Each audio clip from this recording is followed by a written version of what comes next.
El minuto exacto era el 6:42, cuando la cámara, fija sobre el salpicadero, captó por última vez el reflejo de Kayla. Una ráfaga de viento agitó la tela colgada en la ventana lateral, proyectando una sombra oblonga que cruzó su rostro como una advertencia. Detrás, el cielo de Nevada aún no se decidía entre el azul frío del amanecer y el tono anaranjado que prometía calor. El zumbido constante del convertidor eléctrico vibraba con la misma frecuencia desde hacía casi 2 horas. Ellie no había dicho una sola palabra en los últimos 12 minutos. El café en la prensa francesa seguía sin bajarse. La espuma temblaba cada vez que alguien se movía dentro del vehículo, pero el pistón no había sido presionado. Un detalle minúsculo, pero significativo. Kayla siempre lo hacía justo después de ajustar el enfoque. Aquella vez, no. El trípode estaba torcido, uno de los seguros del mástil central suelto. La toma quedaba ligeramente ladeada hacia la izquierda, revelando el borde de una bolsa de lona que no solía estar a la vista. En ella se leía, apenas, un nombre de marca desgastado por el uso. Ella hablaba, pero su voz era más baja que de costumbre. No por el tono, sino por la falta de aire. El micrófono de solapa rozaba su cuello, pero el viento contaminaba el audio. Las palabras salían acompañadas por ese ruido de fondo, arena arrastrada, cables que se golpeaban entre sí, una hélice suelta vibrando. En el plano trasero, una hilera de arbustos bajos temblaba en dirección opuesta al viento. Detalle mínimo. No lo vería quien no estuviera buscando inconsistencias. La costura del asiento del copiloto tenía una mancha seca, marrón opaca, del tamaño de una moneda. No era reciente, pero no había estado allí el día anterior. Al menos no cuando grabaron el clip del lago, donde Kayla había mostrado la parte interior del vehículo, mientras hablaba de sostenibilidad y minimalismo. Esa escena, aún sin publicar, quedaría editada en su portátil, dentro de una carpeta titulada Día 5. Fuera del vehículo, el silencio tenía una textura distinta, más apagado, como si el sonido se estrellara contra una superficie invisible. No había tráfico, no se escuchaban aves, solo el goteo repetido del sistema de condensación cayendo sobre el techo metálico de un remolque cercano. En intervalos irregulares, un pequeño clic mecánico indicaba que el sensor solar intentaba reconectar el sistema de almacenamiento de batería. Cada intento fracasaba con un leve parpadeo de las luces interiores. Esa era la rutina cada mañana desde que dejaron Utah. La batería se descargaba más rápido de lo previsto. Kayla miró directo al objetivo, pero no sonrió. El plano duró 6 segundos, luego se desvió a la izquierda, como si alguien lo hubiese tocado desde afuera. Nadie lo hizo. Solo una ráfaga más fuerte que empujó la puerta trasera, abierta unos centímetros, haciendo crujir los goznes y mostrando por un instante la nevera azul con una cinta adhesiva rota en la tapa. Dentro, el hielo ya había empezado a derretirse. Ellie permanecía fuera de plano. Había estado ajustando la presión de los neumáticos al amanecer. Según su registro mental, habían recorrido 260 kilómetros desde el último repostaje. El cuentakilómetros marcaba 128.307. Él siempre anotaba esos datos, mentalmente, incluso cuando fingía no prestar atención. Desde hacía una semana no aceptaba aparecer en cámara. El video quedó sin terminar. Kayla lo archivó, pero no lo subió. Guardó la tarjeta SD en su caja habitual, en el compartimiento superior junto al detergente en polvo y el repelente. Cerró la tapa y se quedó sentada unos segundos, mirando su propio reflejo en la ventana. Afuera, la luz del sol caía justo sobre la zona del asiento del conductor, pero el ángulo del toldo hacía que la mitad trasera del vehículo permaneciera en sombra. Siempre era así a esa hora. Esa sombra servía para mantener fresco el compartimiento inferior, donde solían guardar el equipo. Pero también era una zona ciega. Desde fuera no se veía nada más allá del eje trasero. En el portátil, el archivo de video quedó guardado con la fecha incorrecta, 16 de mayo, no 17. Ese desfase de un día se repetiría en otros 2 archivos de la semana siguiente. Nadie lo notaría hasta más adelante. El último sonido que quedó registrado fue el de la prensa francesa cayendo al suelo. Vidrio contra metal. No se rompió, solo giró sobre sí misma una vez, haciendo que el pistón finalmente bajara. Y con él también lo hizo la luz. El ventilador del baño arrancó con un zumbido seco a las 7:18. En el espejo sin marco del pasillo, la condensación se extendía en líneas diagonales, pero una huella digital vieja persistía en el vidrio. el contorno de un pulgar cubierto de base de maquillaje. En la mesa, al lado de una taza con restos de leche vegetal, un sobre de alquiler abierto mostraba la fecha límite del pago anterior, vencido el 5 de abril. Era 17. Las luces aún parpadeaban al encenderse.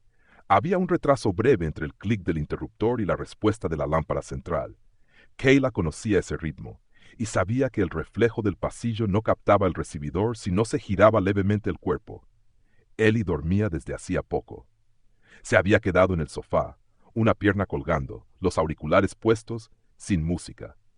El ventilador del portátil seguía funcionando, más fuerte de lo habitual, como si la batería no supiera rendirse.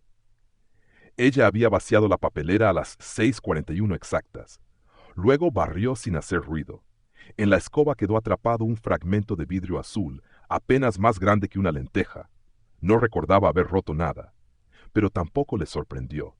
Afuera el sol aún no llegaba a la acera. El toldo del edificio vecino proyectaba una sombra larga que dejaba la entrada en penumbra hasta las 8:15 todos los días. En ese hueco de oscuridad, ella cargó la mochila con la ropa doblada en 3 capas exactas. 2 mudas, una chaqueta, cargadores, la agenda sin nombre. No llevó neceser. El estuche con maquillaje quedó en el estante del baño, junto a la crema de manos que Ellie siempre usaba cuando se le cortaban los nudillos. A los 11 metros de la puerta, detrás del contenedor verde, la señal de la red móvil solía caer. Era el único punto ciego del edificio. Cuando pasabas por ahí, los mensajes no se enviaban, aunque el teléfono fingiera que sí. Por eso eligió ese tramo para escribirle a Tess. Las palabras salieron con pulso firme, cortas. No mencionó nombres, solo una frase que dejaba claro el movimiento. Si todo va bien, en 3 días cruzamos Utah. Volvió al piso antes de las 07:30. Ellie aún dormía. El nivel del café instantáneo en el tarro no había cambiado desde la noche anterior. Ella lo notó al pasar. Cerró la cremallera de la mochila y la dejó junto a la puerta, apoyada contra el muro. Luego retiró una pegatina de la ventana. Era pequeña, blanca, con letras negras. Aquí comienza el viaje. Había perdido el color con el sol. Las esquinas ya se curvaban. En la pantalla del portátil todavía encendido, una pestaña mostraba el buscador de rutas. Santa Fe, Las Vegas, Flagstaff, Monument Valley. 4 puntos. 2.300 kilómetros. 7 días. Una notificación entró. El correo automático del banco. Saldo insuficiente.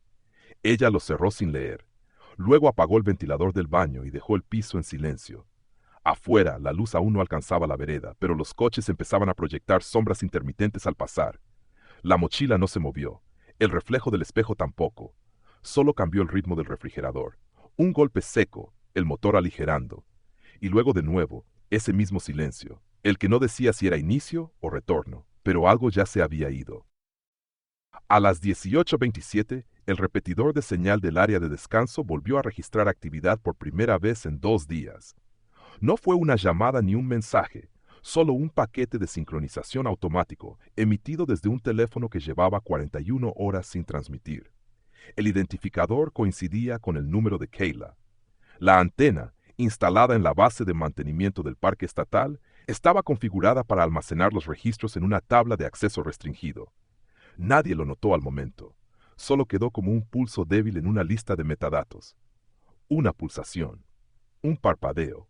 El furgón blanco permanecía en el mismo punto desde la tarde del martes, estacionado entre una hilera de álamos jóvenes, con el techo justo por debajo de la línea de sombra, quedaba parcialmente oculto desde la ruta principal. La puerta lateral estaba cerrada, pero el mosquitero estaba mal colocado, como si se hubiera vuelto a insertar con prisa. A esa hora del día, el sol se filtraba a través de las ramas con una cadencia fija, proyectando líneas verticales sobre el capó. Cada 5 minutos, esas sombras avanzaban 12 centímetros hacia el norte. Un movimiento casi imperceptible, pero constante. La cámara del parque registró imágenes cada 10 segundos. En 2 días, el único cambio visible fue una silla de tela plegable que apareció junto al vehículo y luego desapareció. No hubo más registros de movimiento. Ni luces nocturnas, ni apertura de puertas, ni actividad alrededor del perímetro. Solo el viento, los insectos golpeando el lente y una ráfaga de lluvia que distorsionó brevemente la imagen a las 3:14 del miércoles. Ese mismo miércoles, un conductor de camión alertó al 911 desde una estación de servicio a 14 kilómetros. Dijo haber visto a una mujer corriendo por el arcén agitada con una camiseta gris y el cabello suelto. No mencionó rasgos faciales ni dirección clara. Solo el hecho de que él creyó que pedía ayuda, pero no se detuvo. Su declaración quedó registrada a las 19:04, con una marca de tiempo coincidente con la breve reactivación de señal del teléfono de Kayla. No se cruzaron oficialmente, pero la distancia y la hora encajaban. En la estación de servicio, una cámara externa mostró el vehículo del testigo repostando a las 18:52. El ángulo de grabación no permitía ver la carretera. La imagen capturó solamente el surtidor, un trozo de asfalto brillante por el calor y la sombra del parabrisas vibrando con el motor encendido. Dentro del furgón, según el análisis posterior de la unidad de refrigeración portátil, la temperatura interna superó los 39 grados a las 16:20 del martes. Para el jueves, la batería auxiliar estaba completamente descargada. El generador solar permanecía plegado. Las cortinas interiores no estaban corridas. No se encontró señal térmica desde el exterior. La mochila de Kayla no estaba en el compartimiento habitual. Tampoco el pequeño trípode que solía guardar debajo del asiento. En la papelera, sin bolsa, había una toalla húmeda enrollada sobre sí misma, y en el depósito del limpiaparabrisas quedaban apenas 2 centímetros de líquido. Nadie llamó a su madre esos 2 días. Tampoco a Tess. El último mensaje enviado desde su teléfono era un archivo de voz, nunca reproducido, que terminó corrompido en la nube. Su duración original era de 1 minuto y 18 segundos. El viernes, un guardabosques marcó el vehículo como posible abandono. Tomó una foto del parabrisas, colocó un aviso de advertencia y siguió su ronda. La cinta amarilla del papel se despegó a los 10 minutos por el calor. Cayó en la tierra, entre las raíces secas. Se quedó allí, pegada a una piedra, agitada por el viento, marcando sin querer la única dirección a la que aún no habían mirado. A las 21:46, la tarjeta de acceso emitida por la recepción del motel se deslizó por tercera vez sin éxito. El lector hizo un pitido agudo, no por error de código, sino por falta de presión. En el cuarto intento, la cerradura cedió con un chasquido metálico breve. Al cruzar el umbral, Kayla sintió el aire frío atrapado en la habitación desde el mediodía, un aroma seco a papel y detergente concentrado. El interruptor principal no funcionó a la primera. Siempre había que esperar 2 segundos exactos entre clic y luz. Ella lo sabía desde la primera noche. La habitación 114 daba al estacionamiento trasero, zona que el sistema de cámaras no cubría desde abril, cuando una tormenta eléctrica quemó el nodo oeste. Desde la ventana, solo se veía un borde de asfalto mal iluminado, un cartel de neón dañado, solo parpadeaban 2 letras del nombre, y la línea inclinada de una verja oxidada. El ventilador del techo giraba lento, pero hacía más ruido del previsto, como si cada pala estuviera mal equilibrada. Dejó la mochila en el suelo sin abrir. El portátil permanecía dentro. También la batería externa y el cuaderno negro. No encendió el televisor. Cruzó la habitación en calcetines, tocando apenas el suelo de vinilo irregular. La cama doble estaba hecha, las sábanas apretadas con el pliegue de lavandería profesional. Encima, un sobre con el logotipo del motel y la fecha de salida escrita a mano. Domingo 11. La primera señal de su teléfono móvil ocurrió a las 22:12, conexión automática al Wi-Fi del establecimiento. Luego nada. Ni mensajes, ni llamadas, ni subida de archivos. Solo un punto azul fijo en el mapa del router. Ella revisó las notificaciones sin abrir ninguna. La pantalla se mantuvo encendida durante 47 segundos antes de apagarse sola. Afuera, la lluvia había comenzado. Gotas finas, densas, sin ritmo definido. Golpeaban el techo inclinado y el marco de la ventana con una cadencia confusa. Desde la cama, el sonido llegaba amortiguado, como si viniera desde una habitación contigua. La condensación empezó a marcarse en la parte interna del cristal a los 17 minutos de cerrar la puerta. En la mesa de noche, el reloj digital marcaba las 23:04 cuando encendió la lámpara de lectura. Su luz amarilla cortaba el cuarto en 2 mitades distintas, una cálida, otra azulada por el neón exterior. El portátil quedó sobre la colcha, abierto sin conexión. Una carpeta recién creada en el escritorio llevaba por nombre Editing July. Dentro, ningún archivo. Abajo, en recepción, el encargado nocturno marcó la hora de ingreso en el libro físico. Escribió check-in sin incidentes con su caligrafía inclinada, usando un bolígrafo que había dejado de funcionar a mitad de frase. No corrigió. Dejó la línea a medias y firmó igual. En la bandeja de correo saliente del buzón del motel quedó un sobre que nadie recogería esa semana. Llevaba la dirección de una ciudad costera en Oregón, sin remitente. El matasellos estaría fechado al día siguiente, pero el contenido ya estaba sellado. Una sola hoja doblada en 3. El texto escrito a mano en letra regular sin tachaduras. Una frase subrayada. No todo está mal, solo necesito aire limpio y 3 días sin ruido. La lluvia siguió. El ventilador no dejó de girar. Afuera nadie pidió limpieza. Adentro ella no volvió a encender la lámpara. A las 16:38, el obturador del móvil registró la imagen. Fondo plano, sin profundidad de campo. El mural aparecía saturado por la luz cenital. Una pared de ladrillo pintada con mariposas desproporcionadas, alas abiertas, colores distorsionados por la humedad. Kayla quedaba al centro del encuadre, ligeramente desenfocada en el borde derecho del fotograma. No había sombra proyectada sobre su rostro, pero sí un reflejo débil en la lente de sus gafas, la silueta del brazo que sostenía el teléfono. La aplicación no añadió geolocalización. El texto de acompañamiento fue nulo. Ese tramo de calle tenía un ángulo muerto de vigilancia. La cámara más próxima, instalada en un bar cerrado por reformas, apuntaba hacia el cruce, no hacia el callejón. Una costumbre urbana, allí nadie miraba demasiado. Era una zona de tránsito breve, paso entre 2 avenidas más amplias, sin actividad comercial fija, solo murales y un contenedor oxidado que ya no se usaba. La pared de las mariposas era conocida por eso, fondo neutro para turistas, punto habitual de fotografía rápida. El calor retenido por los muros era denso, casi inmóvil. El asfalto devolvía un brillo blanco bajo los pies, y el zumbido del transformador cercano marcaba el ritmo. Cada 11 segundos una vibración aguda se colaba en la grabación. Ella no la notó. Había pasado más de 2 horas editando desde el interior del vehículo. Luego bajó sin decir nada. Caminaron hasta el mural, 240 metros en línea recta. No cruzaron con nadie. Ellie no salió en la foto, tampoco en las imágenes anteriores. Desde la estación de servicio solo había registros de ella en primer plano del paisaje. Él no figuraba. No sostenía la cámara, pero tampoco aparecía al fondo.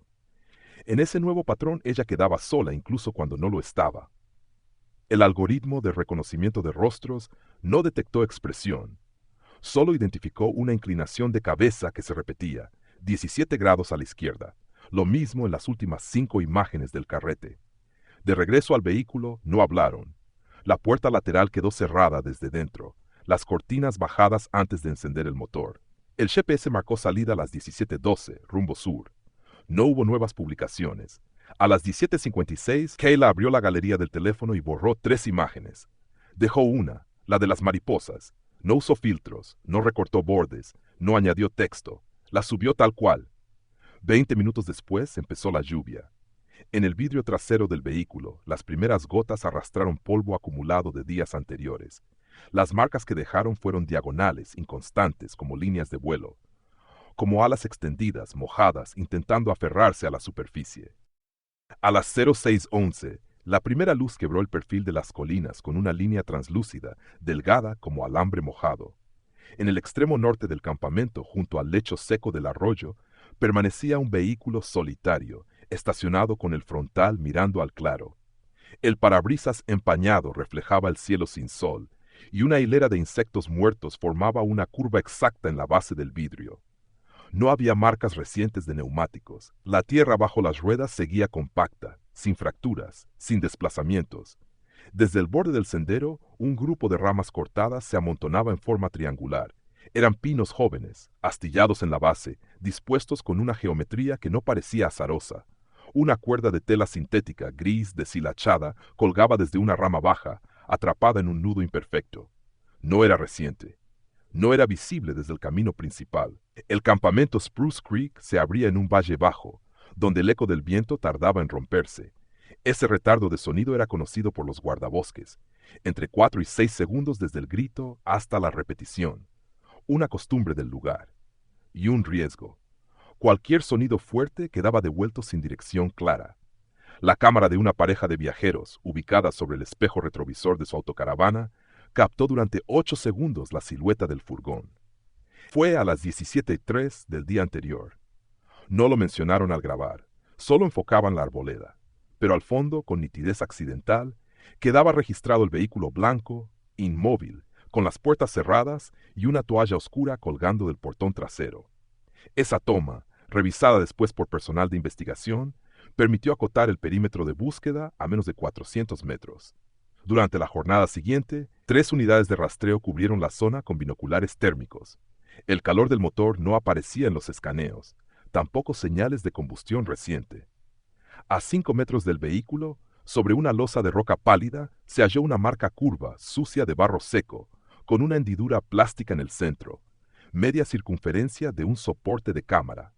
El suelo alrededor no mostraba pisadas completas, solo deslizamientos erráticos, como si algo hubiera sido arrastrado en diagonal, sin fuerza ni dirección. A las 08:17, el sonido de un chasquido metálico sobresaltó al equipo del Grupo Oeste.